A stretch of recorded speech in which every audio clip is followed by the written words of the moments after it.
ভার্সানা থেকে আস্তে আস্তে রাত হয়ে গেল আমাদের। তারপরে দেখতে পাচ্ছি আমরা চলে আসলাম রাত্রেই প্রেম মন্দিরে।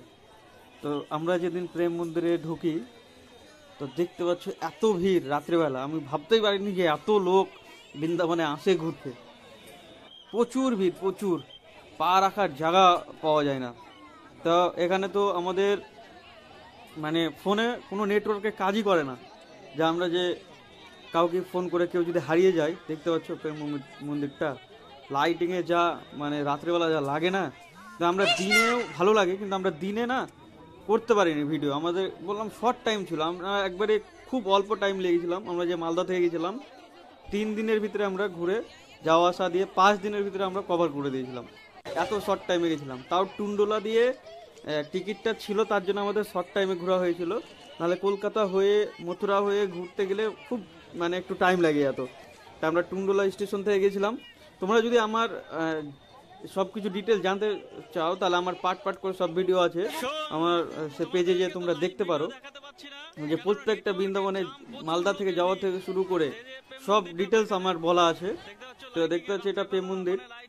আমরা রাত্রেবেলা ঢুকলাম, এখানে কোনো নেটওয়ার্কে কাজ করে না, যে কাউরির সঙ্গে কন্ট্যাক্ট করব কিছু করব কোনো রকম যোগাযোগ করা যাবে না। যদি হারিয়ে গেল কেউ খুব মহা মুশকিল ফোন লাগা, এত লোকের গ্যাদারিং। আর বাইরে তোমাকে পুরো ভিডিও করতে দিবে, কিন্তু ভিতরে ভিডিও করতে দিবে না। তাও করেছিলাম, তোমরা দেখো লাস্ট পর্যন্ত বুঝতে পারবে ভিতরটা মন্দিরের। তা রাত্রেবেলা মন্দিরের মানে লাইট যে হচ্ছে না, তোমাদের কিভাবে বলবো, বোঝানো যাবে না, এত সুন্দর, মন মুগ্ধ হয়ে যাবে দেখলেই।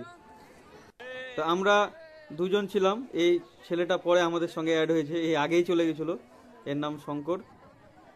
তারপরে আমাদের একসঙ্গে আমরা অ্যাড হয়ে দেখতে পাচ্ছ এখানে কৃষ্ণ লীলার জায়গাটা, গরু চড়াচ্ছে, চারদিকে গরু, রাধাকৃষ্ণ দাঁড়িয়ে আছে, এগুলো মানে করা আছে ওখানে। পুরো মানে এলাকাটা যদি ঘুরে দেখো, অনেক বড় এলাকা নিয়ে, খুব ভালো লাগবে। টাইম কিভাবে পার হয়ে যাবে 1-2 ঘন্টা তুমি বুঝতেই পারবে না। দেখতেই পাচ্ছ খুব সুন্দর।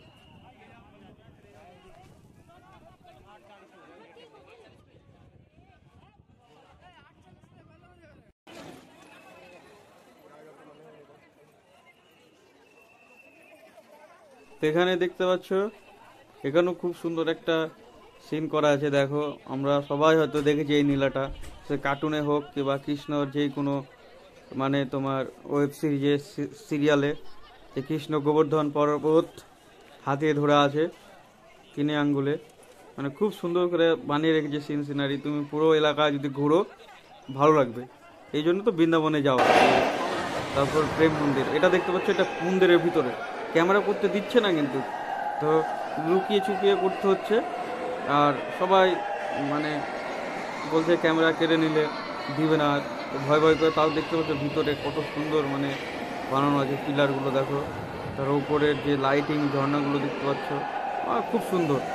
ঝাড়গুলো দেখতে পাচ্ছ লাইটিংয়ের, এই দেখো অসাধারণ। মানে প্রেম মন্দিরের ভিতরে আমরা যেই টাইমে গেছিলাম মানে সন্ধ্যার দিকে, একটু পরেই সব বন্ধ হয়ে যাচ্ছ, ওই জন্য তাড়াহুড়ো করে দেখো সব পর্দা লাগাচ্ছে। রাধাকৃষ্ণ দর্শন আমি অতটা ভালো মতন করতে পারলাম না, দিয়েই তোমার আবার বাইরে চলে আসলাম। তো ভালো লাগবে, তোমরা যাবা ঘুরবা এইভাবে।